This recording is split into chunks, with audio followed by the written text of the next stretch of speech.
Okay, so in this question we have an absolute value right there.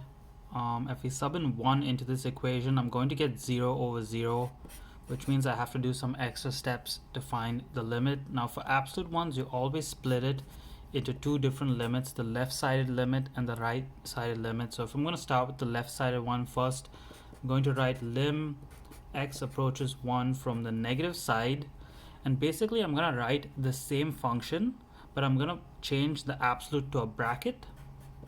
So x minus 1 over x minus 1, and since it's from the negative side, I have to put a negative outside the bracket.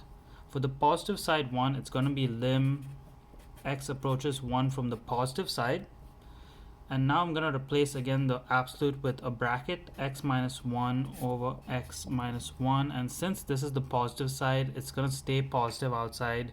So that's how you split it into two different ones. Now I'm going to simplify each of these. So x minus 1 and x minus 1 cancel, and I'm just left with negative 1 over here.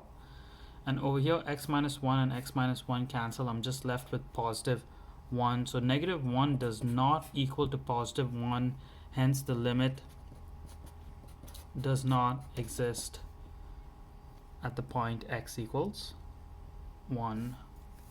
Let's try another question.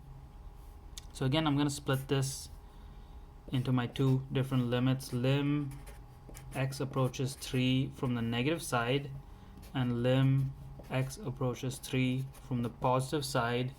For the negative sided one, I'm going to replace that with a bracket and a negative sign outside. So x minus 3 over negative x minus 3, and this one here is just going to be x minus 3 over x minus 3.